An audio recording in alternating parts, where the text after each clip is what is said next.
Sekali lagi saya katakan, kami gandrung kemerdekaan. Semboyan kami ialah merdeka atau mati. Bagaimana seorang pemuda dengan gagasan berani mampu membakar semangat jutaan rakyat untuk merdeka? Soekarno bukan hanya seorang pemimpin, tetapi juga arsitek kebangsaan yang merancang fondasi bagi Indonesia. Dengan pidato-pidato yang menggugah, strategi politik yang cerdik, dan perjuangan tanpa henti, ia membawa Indonesia keluar dari belenggu penjajahan. Dari peristiwa bersejarah proklamasi hingga diplomasi mempertahankan kedaulatan, Soekarno memainkan peran penting yang tak tergantikan. Mari kita telusuri lebih dalam bagaimana sosok visioner ini mengubah jalannya sejarah Indonesia.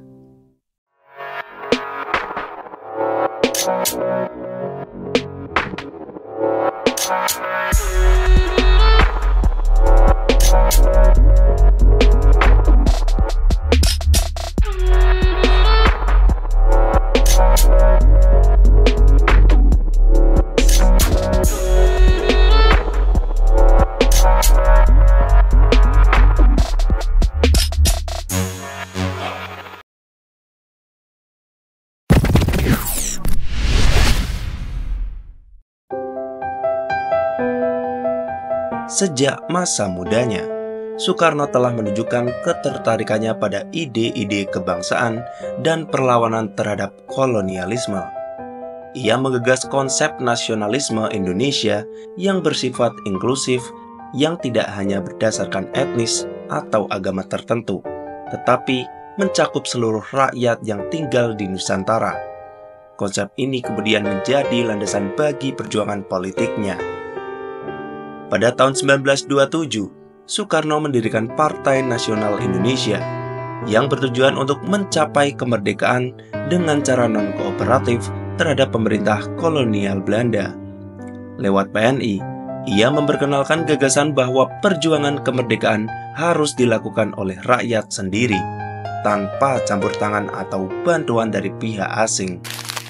Salah satu kekuatan utama Soekarno adalah kemampuannya dalam berbicara di depan umum.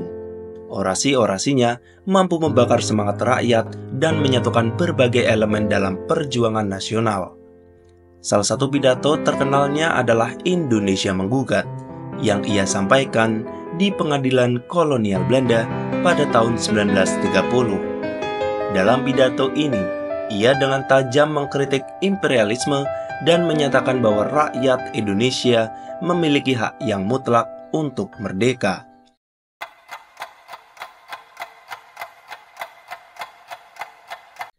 Peran Soekarno dalam proklamasi kemerdekaan Indonesia sangat sentral. Bersama Muhammad Hatta, ia menjadi sosok yang menyusun dan membacakan teks proklamasi pada 17 Agustus 1945. Namun sebelum peristiwa tersebut, Soekarno mengalami tekanan dari kelompok pemuda yang ingin segera memproklamasikan kemerdekaan tanpa menunggu keputusan Jepang. Peristiwa Rengas Dengklok pada 16 Agustus 1945 adalah bukti bagaimana Soekarno harus berdiplomasi dengan berbagai pihak untuk memastikan bahwa proklamasi terjadi pada waktu yang tepat dan dengan dukungan penuh dari berbagai elemen bangsa.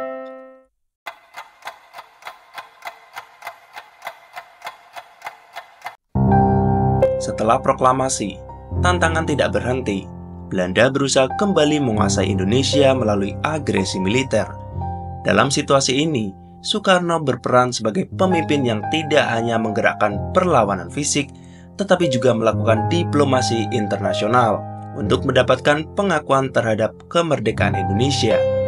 Salah satu langkah penting adalah Konferensi Meja Bundar pada tahun 1949, yang akhirnya membuat Belanda mengakui kedaulatan Indonesia.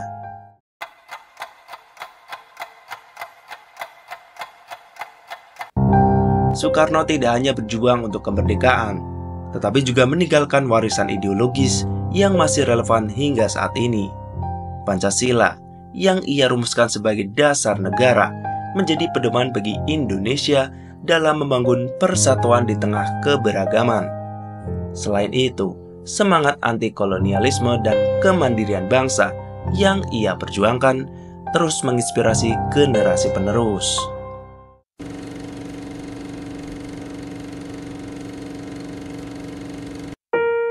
Soekarno adalah sosok yang memiliki peran krusial dalam perjuangan kemerdekaan Indonesia, dari merumuskan gagasan nasionalisme, memimpin pergerakan politik, hingga menjadi tokoh utama dalam proklamasi.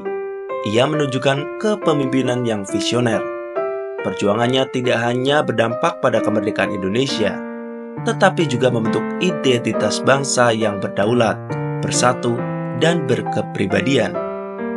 Warisan pemikirannya tetap relevan dalam menghadapi tantangan zaman, menjadikannya salah satu tokoh terbesar dalam sejarah Indonesia.